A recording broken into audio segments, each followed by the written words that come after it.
I have not been to Minnesota in probably 20 years. Bring gas. Welcome to Flagrant Howls, a Minnesota Timberwolves lifestyle podcast. There he is, Kyle Theige, the man, the myth, the legend, and a man who now has a media shelf behind him for the YouTube audience.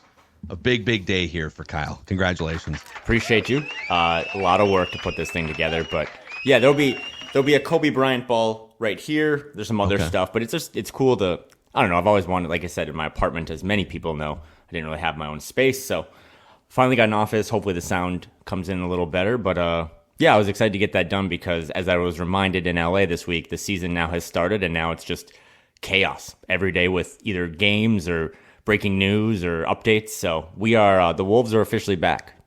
Now, everyone has to have a handful of books that they like to show off in their media setup. What books do you have back there? That's a great question. We match on one of them. So I have the Bill Simmons basketball book, Shoe Dog for Phil Knight, a couple Shea Serrano books, and then a Colin Cowherd book. That's kind of our guy, you and I. And then Sprawl Ball by Kirk Goldsberry. So also, too, if you want something to be displayed on this, I am open to if anyone wants to send me stuff. I'll give you a recommendation. One of mine back here. I don't know if you can see it down here. Yep. Okay. The Bill Simmons book was down there at one point. I think it's on a different shelf, but Phil Jackson, 11 Rings. Great basketball book. Write that down. So it's basically a tour through the 2 rings he won with the Knicks as a player, right? And then the 9 championships he won, 6 with the Bulls, 3 with the Lakers. And he just, it's like a written diary of all the details from those seasons and then intertwined with his leadership philosophies.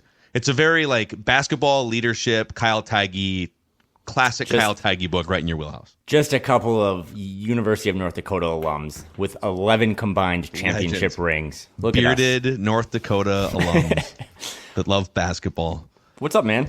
So, haven't talked since the Wolves started their season. You were in LA. You were rubbing elbows courtside with luminaries inside Staples Center, or what are we calling it now? Is it Crypto Arena? It's crypto. I heard people on the in the arena reference it as a promotional thing, second quarter, where they still call it Staples Center, which is hilarious. But I guess it is Crypto.com Arena, shortened to the Crypt, but no one's calling it that. Let me ask you this: What was your favorite thing you saw from the Wolves in the actual game, or just being around the team? And then what was your least favorite thing to start the season?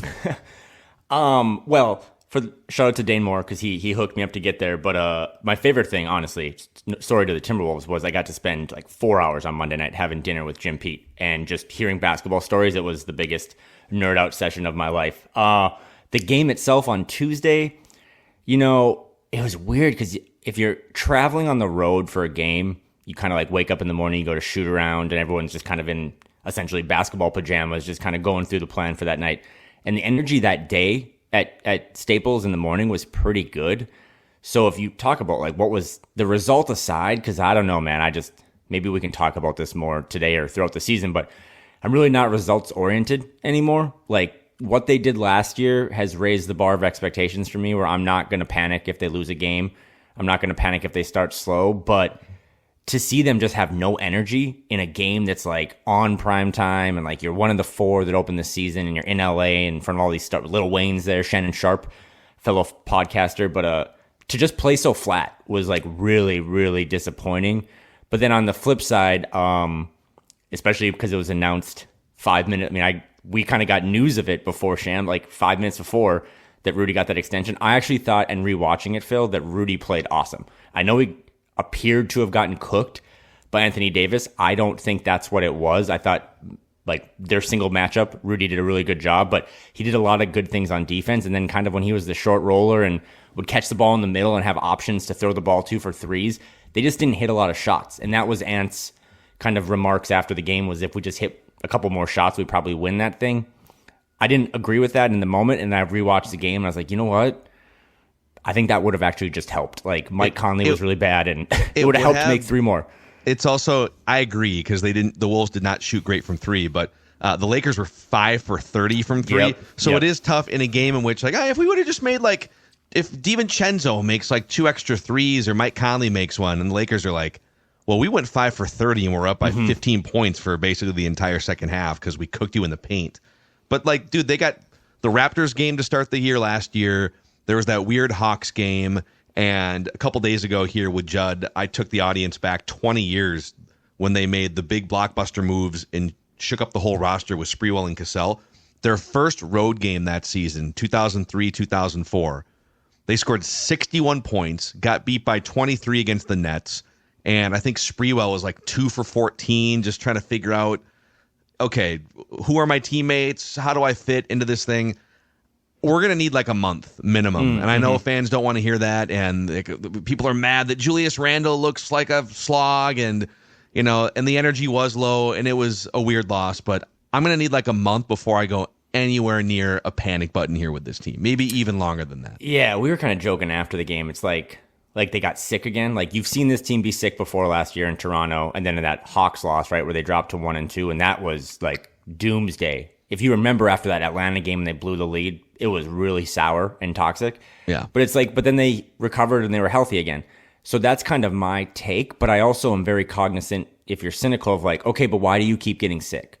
Like I know Finch got after them on Wednesday at practice, and I would expect as they go to Sacramento tonight that they have a different type of aura around them, but it's also kind of inexcusable. Like and Finch said this pregame, it's an honor to be one of those 4 teams that play on opening night.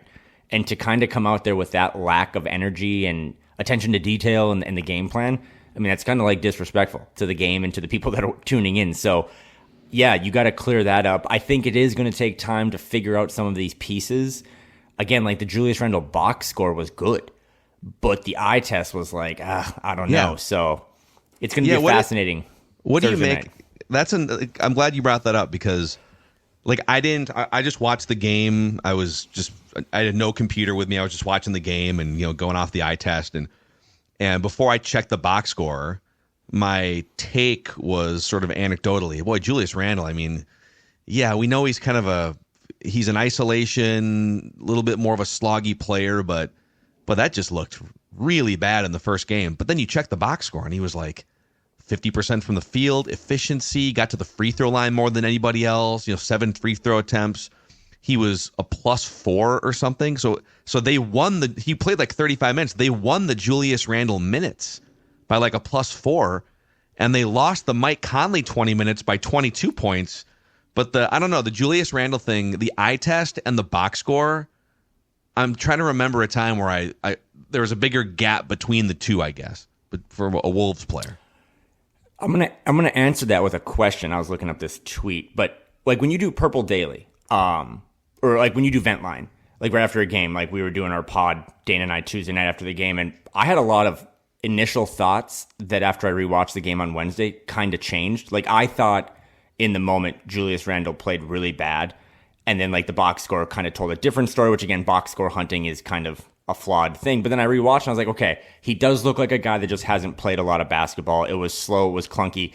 That's simply cannot be how he plays in March. Like it can't be. There was a possession, Phil, where he gave Ant like a grenade twice in the same possession, and finally he just darted it to Ant in the corner with 1 second left on the shot clock. It can't be so sticky. But like another thing I thought in the game was I didn't like Ant's lack of playmaking. Like I think he had 0 assists midway through the fourth. But then it was someone, I think it's like Leon SD on Twitter, put this video of Ant's passing, and Ant had probably 13 assists that the guys just missed shots. Yeah. And then it kind of makes you wonder, like, okay, by the time it got through 3 quarters and no one's hitting shots, he seemed disinterested in trying to make plays anymore, which you can kind of understand. So that's why he went superhero mode in the end to just start taking really difficult shots. So if his teammates hit some of those threes, I mean, Mike had a really bad game. Mike Conley, like, put one over the backboard from the corner, which was tough, and Dante didn't hit anything. And it wasn't even just over the backboard. It was like it got stuck on the highest part, and then they had to stop the game for like 2 minutes and get a broom. It's always embarrassing when that happens. And like I didn't like Jaden was in foul trouble, which I think really disoriented Finch in his rotation. And that's just something that Jaden has to clean up. I didn't think the fouls were bad in the moment to kind of rewatch. Some of them were not bad. I know I'm an apologist for him, but also like, hey, just if you know you're going to get a tough whistle, don't be in LeBron's jersey when you both fall over, because you just know that 50-50 calls will never go your way. So he has to clean that up. He can't just be in foul trouble all the time. But then you look at a guy like Nikhil, who was, I thought, pretty bad in the preseason, and he was probably their best or second best player against the Lakers. So it's nice to have that confidence back, because I think Nikhil gives you a lot of different ways you can play him, right, behind Mike or alongside Ant and stuff. So yeah, it was not a good game. It was fun to be at. It was fun to, be there and talk to some people. New ownership was represented, and Kilby was there sitting with a cocktail in a very nice outfit. So got to see a lot of people and connect. But it's going to be a long season. But I didn't come away from the LA game thinking any sort of grand concern. I'm with you. Like, let's talk about that in like Thanksgiving. Are you surprised that Finchy decided to basically play an 8-man rotation with some Joe Ingles seasoning as the 9th man? Like, no Terrence Shannon Jr., no Rob Dillingham, no Josh Minott, no Luka Garza.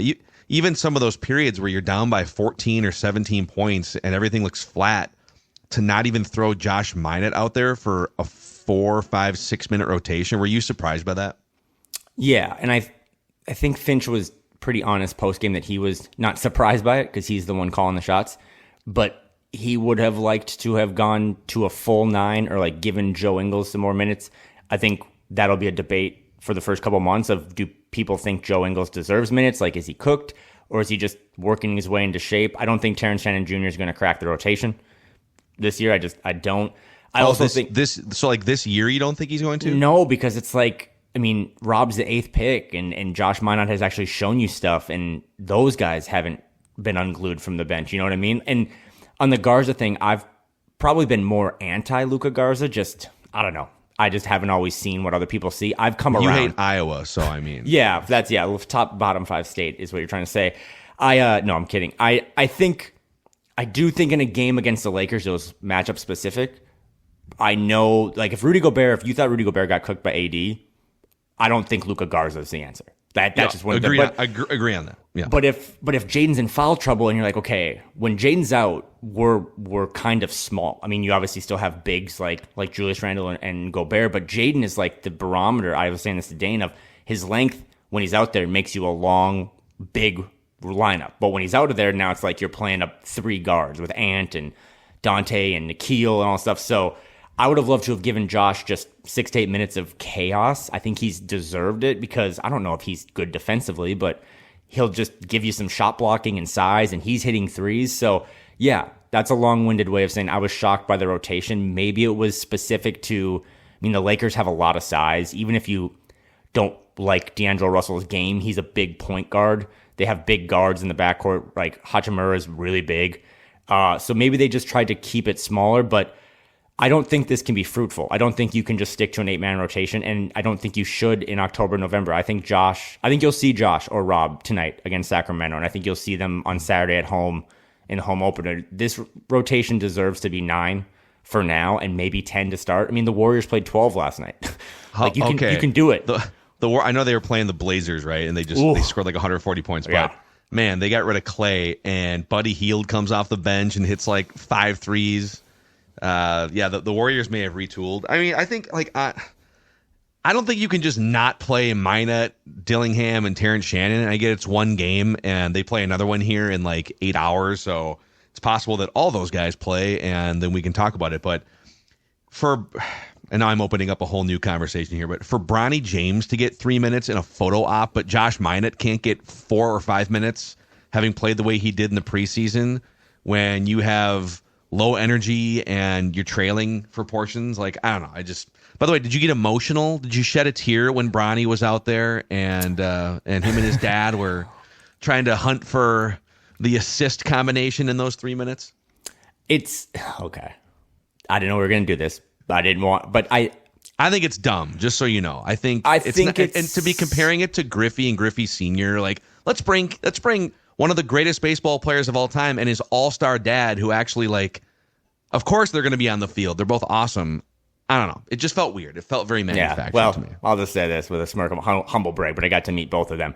So that was cool for the me. Griffeys or the Griffeys, Jameses? yeah. Okay. My backyard best friend, his kid is named after Griffey, so kind of had a relationship there, but got to meet him in person. It was cool. Yeah, I don't know about the Bronny thing. It felt so forced, especially with the reporting coming into the game about what did Windhorse say? Be in your seat for the second quarter. So I was sitting up there 600,000 feet above the court in my little media seat waiting for it. But I don't know. It was cool in the sense, like, we don't have kids, right? But I am a kid to someone else. And like the last time I was at Staples Center was 2008, Lakers Celtics, the finals, when the Celtics come back from a big deficit to take a 3-1 lead. They go back to Boston. Anything is possible. KG wins the ring. And I was at that game with my dad.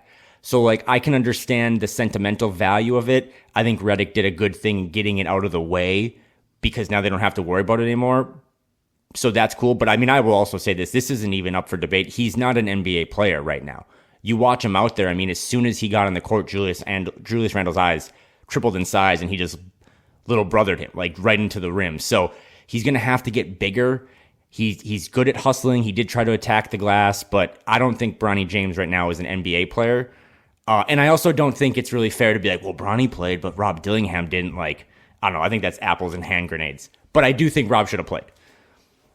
Yeah, maybe I don't know. Maybe if Rob had like a former like famous dad NBA player, he would have gotten 3 minutes. But it is a bad comparison. I agree. Mike Conley, just to circle back to him for a second. Are you nervous at all about the age cliff? Like, did we just see some foreshadowing in that game, or is it just like one of the 5 times last year where because he had maybe a handful of duds, like an 0 for 9 in there at one point last year? Or was it like, ooh, maybe he's like becoming more of an assistant coach than a starting point guard after that first game? That's a good question. I just chalked it up to, again, the beauty of what everyone overreacted, underreacted. The beauty of Wednesday was that everyone just had a take based off of 48 minutes. And now tomorrow we'll have a different take based on 96 minutes. And maybe Mike just has 16 points tonight and they blow out the Kings, who I'm not super high on. Or maybe he does. Maybe this is an issue in terms of worry. The reason I wouldn't be as worried if the cliff is rapidly approaching, and this is maybe it for Mike, is that he took a pay cut and they have a ton of options behind him, and he is literally 4-time winner or something, like the nicest guy in the league. So if it becomes an issue, because it was an issue, by the way, like Mike was terrible. I think it was the worst plus minus against the Lakers. Just couldn't provide any spacing for Ant when Ant was finding ways to get him open. But if it just doesn't work, I mean, you could get into some bold predictions. I was kind of bugging Dane during the game. I was like, I bet you Nas starts at some point this season. And I was also like, I bet you if there's any guy in the league that's like, hey, Mike, or hey, sir, can we bring you off the bench? I think Finch could get through to Mike on that. Again, that's like a game 35, game 45 question or just discussion. For those of you, for aggregators, Kyle Theige says Mike Conley should come off the bench starting in game 2 against the Kings. Just to summarize that. Update that now. So I just, I really wish Rob or Josh would have played because I think they would have helped. I think Josh would have made more sense because the Lakers have so much size. But in a game like tonight where the Kings are going to, feature Jordan McLaughlin off the bench, like I think Rob can handle that. Like give him a chance. So all parties, in my mind, blew it on Tuesday. I don't think it was a well-coached game. I don't think it was a well-played game. I think the front office did a good job because they got Rudy Gobert signed to a discount. But all together, it just was not a good start to the season. And you need to figure out why that happened. Like I said, you need to figure out why you're being sick. But also, as you pointed out, they were sick again last year, and then after starting 1 and 2, they railed off, I think, 16 of their next 20. Yeah. Charlie Walton put out this lineup combo stat that with Edwards at the 2, Reed at the 4, and then Julius Randle at the 5, those guys, that trio was out there for 9 minutes and 13 seconds, and they outscored the Lakers 26-15 over that stretch. It was the highest plus minus of any lineup. The Lakers only went 4 of 13 for the Wolves defensively. So, I mean, there were some silver linings in lineup combos and that, maybe Nas and Julius, maybe offensively that's going to be a thing that works. I mean, size-wise, you're probably not going to be able to stop monsters like Anthony Davis with those guys on the court, but there were some silver linings. Anthony Edwards too, man. You love stat lineups, so did you see our guy Jake Painting and Hausen Grauls had one? That the most I saw a bunch of his. Which one? The most used lineup against the Lakers was DiVincenzo, Nikhil, Ant, Nas, and Julius Randle. Yeah. They had 130 offensive rating and a 71.4 defensive rating, plus 58.6 net. So again, like, yeah. If there was anything to take away from one game that could look so silly 10 games from now, is that there's a significant chance at some point they're going to have to shake up the starting lineup, because the starting lineup right now just doesn't seem like a super cohesive unit, but you have so much optionality that you can fold in while still getting guys their desired minutes, right? Like, you can bring Mike off the bench hypothetically in December, January, and still get him all his minutes and have him running the show. But could you bring Julius off the bench? To me, like, the Cat thing was a non-start, because it's like, okay, Cat and Gobert were $100 million combined. Cat had been, that trade happens. It was Cat's team for 7 years. It was a bigger thing to not start Cat or Gobert. Like, that was a non-starter, right? I mean, Julius Randle is coming into somebody else's team. He only really has 1 year on the contract unless he exercises the player option. So I don't know that his feelings and standing in the organization really factor in like they did maybe with Karl Anthony Towns. And I will say this, being around the team, I was pretty animated, right? That I said this was not a financial decision to make that trade. I stand by that. But I also, like, there are financial ramifications that then allowed them to do that deal. It's not ironic that 10 days later they then get the Rudy extension to lower the number.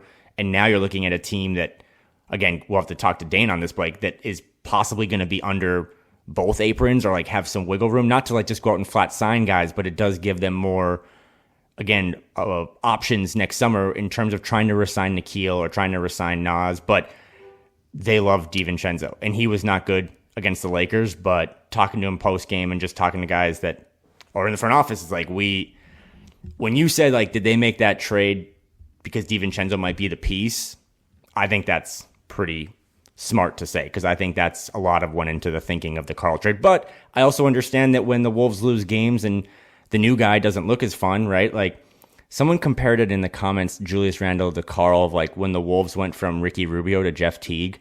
I saw that too. You know what I mean? And like, and just like the sentimental value of that player to the next guy who really always looks like he doesn't give a bleep.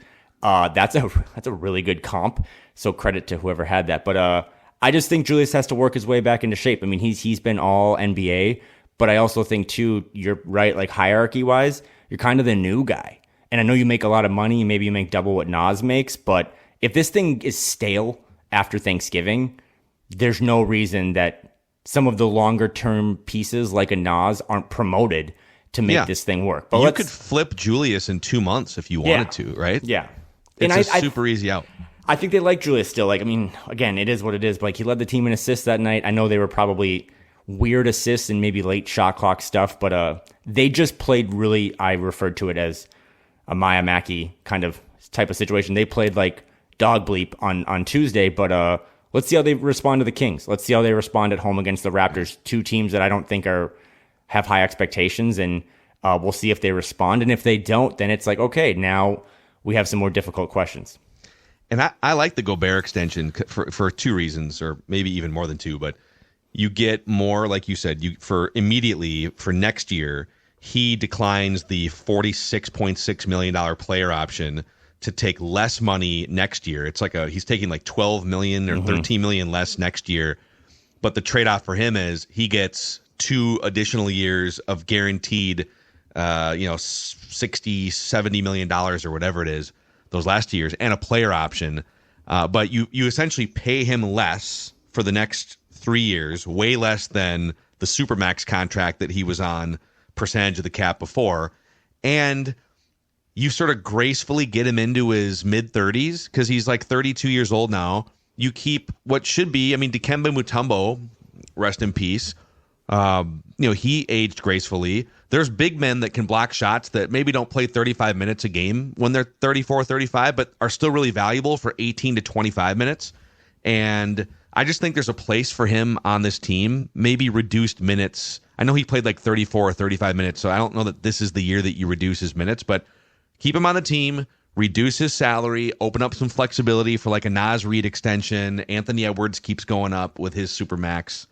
I just like it. I like keeping Gobert around. It was also, too, like, whatever, reporting, like, it happened, like, minutes before the game started. It was really cool to kind of watch how the sausage was made, but it does from what I was told, it does go back to bigger picture Tim Conley. And I know you had Doogie on today and you did an ownership update. A lot of it, and again, I think some people question Tim Conley again because he did trade Carl, right? And is this the Rubio thing again, bringing in a lesser enjoyable player? But I think they have their financials figured out so well and have both a short term, like, hey, this is going to work type idea, but also long term of adding a piece like DiVincenzo, who's signed on essentially a steal of a deal, right? Like a mid-level exception for the next couple of years to pair with Ant and Jaden and Nas. So yeah, Tim Conley continues to kind of navigate the two timeline thing in a sense of he's getting the older guys to buy in of, hey, we need you to take less money. This is the second or maybe third if you think Nas took a discount. This is the second or third discount that, according to people, it's all about Tim Conley and the culture he's setting behind the scenes, and you see Tim in the arena and just how he interacts with everyone. I always would say, Phil, for many years, like I thought Finchie was like the most important person in the organization, especially when the Rosas stuff got weird. I think Tim Conley is the linchpin that holds a lot of this together, and if he's here, they'll iron out a lot of issues, and if he's not here next summer or whatever, you could have a lot of issues. So November 4th is going to be a big deal. Yeah, so November 4th is the hearing date. Is it a one-day hearing or is it a multi-day hearing? It's supposed to be wrapped up that week. It'll be a multi-day hearing. So it's like that over week. Stuff, yeah. Do you think it's fair to say, from what I've gleaned, I think what I'm about to say is correct, but you tell me what you think, that if Mark and Alex don't gain majority control, Tim Conley is almost certainly opting out next summer? Do you think that's fair to say? I think that's reckless speculation Thursday. I think that Here, I'll give you the cover here. Just Okay. so whatever you say is. I don't want to lose my day job. I think Tim is doing a good job right now navigating having two sets of parents. Yeah. And knows who he has to reply to at the end of the day because that's who leads the family household. But I think he has a preference in who he'd like to work for moving forward. Yeah. And that's probably why he had an opt-out clause in his contract and then pushed it. I mean, he didn't push the opt-out 2 years, right? He pushed it 1 year to try to let some of the family drama iron itself out. But I know Doogie's used the term cautiously optimistic. I would upgrade that. I mean, I think, and you know, John Krasinski from The Athletic, to promote him again, did a really good job this week of talking about the latest updates that happened on Tuesday. Arbitration is all about the contract. It is not about who 3 independent judges or whatever think is the best owners. It's about, did the new ownership follow the contract? And if they did, they're going to ultimately succeed and win this thing. And then when it comes to the votes, I don't have any concern with that in the league. I don't think the league is going to create a precedent where arbitrators are going to rule in favor of one side, and then the league is going to be like, yeah, but we don't like you, and we're not going to get you 24 votes. Right. So it is, before we get to a random wolf of the week here, just one more thought, because I know A-Rod, was Lori there too, or just A-Rod? Just Alex. So Alex, it is fascinating to me. I think if those guys had any inkling, now that they have gone through months of combing through the contract with their highly touted legal team in New York, right? Like, if those guys had any inkling of, oh man, you know what? We did step outside the parameters of this contract, I don't think they would be acting as front-facing as they have been, especially Alex. I mean, Alex is moving about, interacting with players, interacting with people, like he's moving about as the majority owner of a franchise would, right? Like, he's probably not going to LA if he's not 100% sure that they're getting this team in the next 2 or 3 months. So the fact that they haven't, especially Alex, has not backed down from, I don't care how weird this is, I'm sitting courtside across from Glenn Taylor and his wife during a playoff game, even though we are suing, or not suing, but even though we're going through a legal proceeding. It's fascinating to me. Yeah. It worked out for Alex too in his schedule because he's also calling Dodgers Yankees, so right. They were already in LA, and it worked out pretty well. I believe this is true, but I believe Mark Laurie was actually in attendance for Game 4 of the Lynx. I'm not sure. I think he might have acquired tickets the same way you and I would acquire tickets via the secondary market, because just stand outside and find one of those. Because again, how messy. I mean, this has gone from cordial to completely non-cordial. So yeah, I think again, it's stupid. I don't really want to talk about this stuff. Neither do you. But when you realize what's at stake, not just for ownership, but personnel and employment and the people that make the decisions that we may disagree with, but so far Tim Conley hasn't really whiffed other than Wendell Moore. So it's going to be a fascinating thing. And yeah, it's something that you have to have. If you have all 82 games in your calendar, you also have to have November 4th in your calendar, because that could be a seismic thing. I know we're going to do Random Wolf of the Week, but can we just, did you do 30 seconds this week? I'm behind on pods. On the Lynx Liberty Game 5? Or is that statute of limitations over? I mean, you go ahead and give 30 seconds. I feel like the rant that I went on, I think is one of our most watched TikTok clips of the entire year so far. I'm going to write that down. I'm going to go catch that. I hate being the officials screw over Minnesota sports teams, and by the way, Nafisa Collier and everyone else make a layup and the game's over, and granted all those things. But when you have the commissioner of the WNBA literally wearing a New York City skyline dress, no officiating center command, it's just the official who made the wrong call validating his or her wrong call, and you have a league that lost $40 million this year despite the windfall that is Caitlin Clark, it all seems kind of fishy to me that they would look to put over the biggest market and the most influential market at the expense of the Lynx. And I'm not even really a sports conspiracy guy, but that's where I landed on it.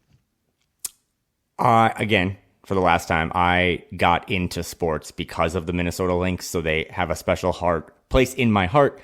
I am really happy, and I'm glad that we've been able to talk some Lynx on this show. We probably should have been doing it earlier, and that's on us. And hopefully more and more Lynx coverage, because I think that team's going to be nasty again next year. I think Cheryl has figured it out, and how to, again, as she kind of said, circumvent all the other stuff that the big markets get, or the super team stuff. And I'm really happy the WNBA has come so far, but it's so far still to go. And I think the leadership in the WNBA is abysmal. I think it is embarrassing that you're having, again, I'm just calling it like I see it, because I love watching those games. Those are some of the best basketball games, period, men's or women's. And you had it on a Thursday night against football and a Sunday against football. Like, it's an absolute joke. So I don't want to hear about how much money they lost or all this stuff or the issues they have, because they've never had more talent. They've never had more marketability. I mean, Nafisa Collier should be on every billboard. Like, she's up there with, I mean, she's like Anthony Davis. I just watched him. Like, she's the best defensive player in the league, and she's also offensively awesome. And is she better than Aja Wilson? They're probably two of the best. But that league has come so far, and it's great for the fans, but that league still has so far to go. And a lot of the issues are following the commissioner, who, again, is, if things would have changed and Game 5 was in Minnesota, would she have worn like a Stone Arch dress? Like, that's a tough look for the league. So yeah, you probably did a better job of ranting than I did. No, that was embarrassing. You deserve your flowers for that rant. It's great. But yeah, we did like 35 or 40 minutes. I can't wait the whole thing. Flagrant Howls earlier this week. Hey, before we get to a Random Wolf of the Week here, so let's talk about. Looks like my garage. KS Drywall. Yeah, in fact, this is Kyle right here in his garage for the YouTube audience. KS Drywall, providing full drywall, plaster repair, popcorn ceiling, texture removal, and interior painting services. KS Drywall services the greater Twin Cities metro and western Wisconsin. It's anything from new construction to small emergency repairs. No job is too big or too small. And on the popcorn ceiling texture removal, if you're looking to sell your home someday, that's sort of a 1950s, 1970s style design. And if you just want to update your home and maybe pump some more value into the sale price, they can help you get rid of the ceiling, the popcorn ceiling. So head over to ksdrywall.com to schedule a free estimate. That's ksdrywall.com. Also, Nicolay Law is here as the exclusive personal injury law firm of Score North Podcasts. Nicolay Law knows that when you or a loved one gets injured, ordinary life can come to a stop and things can get complicated. And during that time, insurance companies may pressure you. It may be a confusing, head-spinning time for you, and that's where Russell Nicolay and his team come in to help you get the compensation you deserve after an accident. So if you've been injured, get Minnesota's local award-winning injury lawyers. Get Nicolay, nicolaylaw.com, or give them a call at 1-855-NICOLAY. And one more thing, over on the Score North app, we are giving away a 75-inch Roku Pro Series 4K TV. It's free to open the app. It's free to enter your name and sign up. So really, there's nothing to lose. You can win a 75-inch Roku Pro Series 4K TV. let's get our guy in here. He is producer Ross, the keeper of the Random Wolf of the Week. Ross, go. If you boys think I'm beautiful now, imagine how beautiful I look on that 75-inch Roku TV. Great. It's great for football viewing and for watching Ross give the Random Wolf of the Week clues. Really, those are the top two reasons. We're also going to give it away right before the holiday season, so imagine how much good football you can watch in late November and December on that bad boy. Hey, as someone who just upgraded to a 75-inch TV, I can confirm that it is life-changing. So what Phil just said, you need to get into the drawing and everything here because it'll change your life.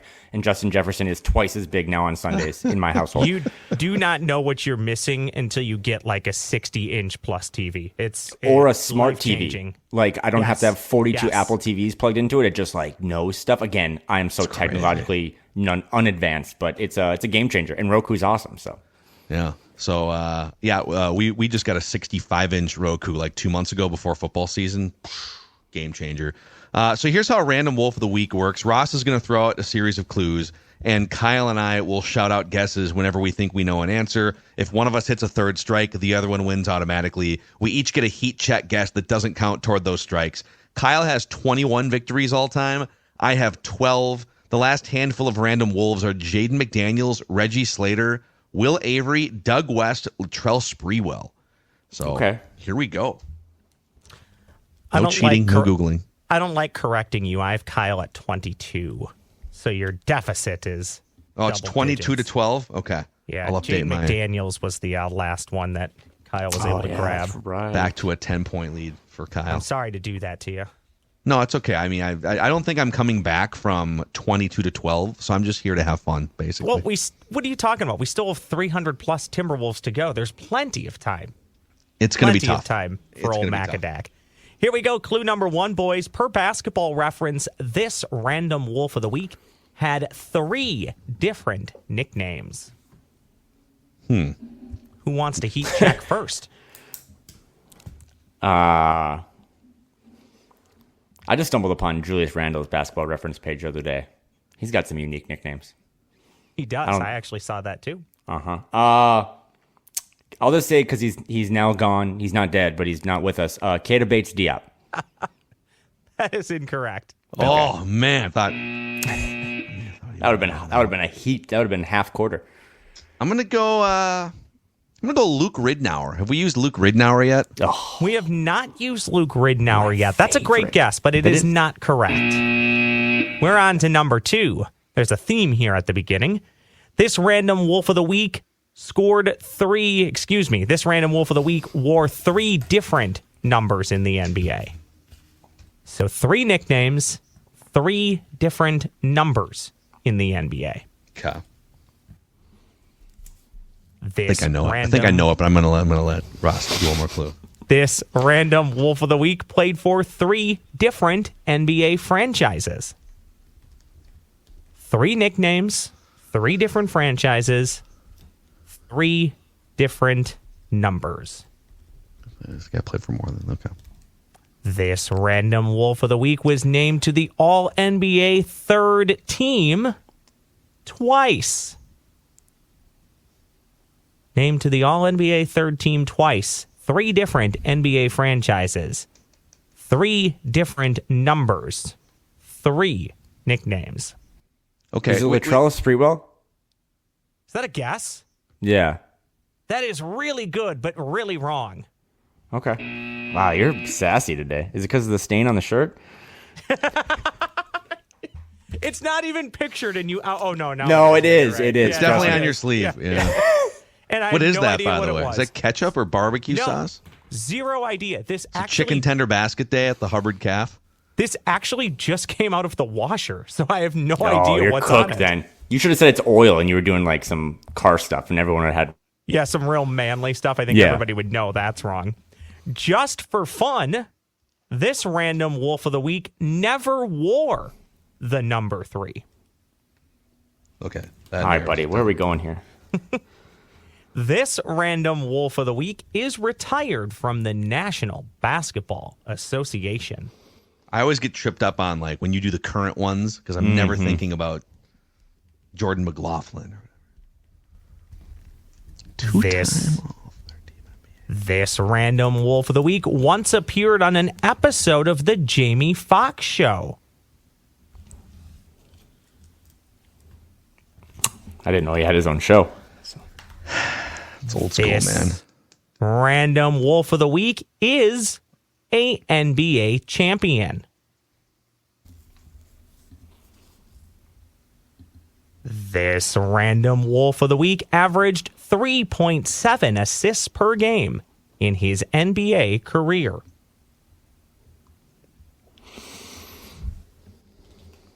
Can I control F just to see if we've done this person? You're allowed to do that. Hold on. Control F. I also want to Oh, point it was out the first one we ever did. Antoine Walker is what I was going to I also want to point out that Phil thought he knew it after 2 clues, and we're now on to clue number 10, and he has not registered a guess. This random wolf of the week's cousin actually played in the NBA too. What about this guy? I'm going to control F again here. This is great podcasting. We did that guy too. Man, we're already to the point where I'm like the guy in the fantasy league. Has this guy been drafted? Yeah, Has this guy been drafted? It's a 4th round. Is Lamar Jackson still there? It'll start to turn here shortly for you boys. This random wolf of the week never officially played point guard in the NBA. But you may remember some time as a point guard. Okay, Terry Porter. Oh, I love that guess. Not correct, though. So do we both have one? Yeah, we both have one. Yeah.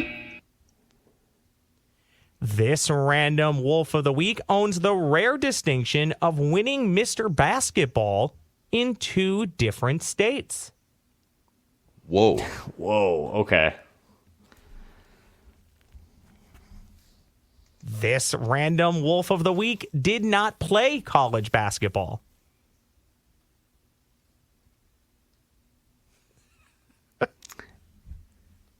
This random wolf of the week has his number retired by an NBA team not named the Minnesota Timberwolves. Sam Cassell. Good work. Not correct. Oh, God, I'm going to get This crushed if this... Hold random- on. Time out. 30 seconds. I'm going to get crushed if this is wrong. This is a 30-second, not a full timeout. No, this is a 30-second. Just for Number retired by what? What was that clue? not the Timberwolves. Is it Kevin Garnett? Boom! It is Kevin Garnett. The least random Minnesota Timberwolf ever.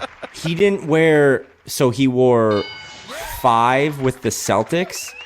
So he wore what with the Nets? Was it 2? I looked it up. Oh, I think it was my number 2. God. Okay. The can double-check that. Mr. Basketball thing or whatever in 2 different states was a good clue. Wow. South That's- Carolina in 94, Illinois in 95. If you get to know Ross on a personal level, which I think everyone listening should, when you said that point guard thing, I knew that was such weird BS that you were trying to throw us into a blender. I was like, Point he did. forward, remember that? Yeah, he did Yep, bring it up a especially lot. In the playoffs, he used to have to bring the ball up when they were down to what? Just I thought Sam Cassell did it though. Sam Cassell was Yeah. in my chamber. But when Sam got injured in the playoff run, KG ended up doing it because who was the only other point guard they had? Derek Martin? Not Derek Martin. What was his name? Why am I Derek blanking? Martin had 2 stints on. Well, we already did him. Talking about Maybe Troy that's who it Hudson? was. Troy Hudson. But they were so. I think didn't we bring back James Hollywood Robinson Keith in the early McLeod. 2000s too because they were so short. So Phil could just be saying names, and I would be like, "Yeah, that You makes know- sense. He's probably on the list." I gotta say, I have major blind spots for active players and like the best Timberwolves ever. Like I would never have guessed KG, would never guess Cat, would never guess. do you know? But what I need Phil- to open up my mind to like the top 10 Timberwolves of all time in this exercise. I think what you're doing is what a lot of the people on the interweb say. Well, that's not a random wolf, and then we always have to say, no, it's random because we're randomly picking a wolf. Okay, can I? So this is where Ross is getting really. Phil created the game, and he's like, "You know what? Actually, we're gonna rebrand." No, Ross has done a great job with this. So wasn't one of your clues All NBA third team twice? Yes. How But he many also- times was he All NBA first team? A bunch of times. Yeah, That's what I'm talking about, dude. That's what I'm talking about. Damn you, Ross. I have to make you guys work for it, right? Okay, now that we know what's happening It's in a this big game, day for us. Okay, now we know what's happening. The last clue that Kyle, it's funny, we've done this multiple times where the random Wolf of the Week actually comes up in conversation or a form of it. Kyle mentioned anything is possible. And my last clue was that this random Wolf of the Week once told us that anything is possible. Ross, you got Al me thinking. Jefferson. Oh, damn it. Latrell Sprewell. You got me thinking quick, and I wanted to say this because this was like, I guess, a thing, and people had questions. I do not believe, as we talk about jersey retirements and jersey numbers and stuff, I do not believe the Minnesota Timberwolves are going to have black jerseys this year. So I know that was a conspiracy theory going around with some of the social posts. I don't believe they're going to have those sick looking, by the way. We all saw the Jefferson ant thing. Did you talk about that, Phil, this week? We have not. It's just that went really well, but I don't believe the Wolves are going to be having any black uniforms this season, unfortunately. So that's a bummer. Let's get that number retired next year, though. Let's get that KG21 up there. I think that'll happen. If we'll see what happens November 4th. It'll happen if the ownership changes, like first game of next season. That's my prediction. Just to be clear, because I believe people will wonder, 21 both times with the Timberwolves, 5 with the Celtics, 2 with the Brooklyn Nets. Okay. Very memorable Brooklyn Nets tenure. So, all right, there it is. Random Wolf of the Week. Nice job, Kyle. Ross, screw you. And we'll see you guys next time on Flagrant Howls, your favorite Timberwolves lifestyle podcast.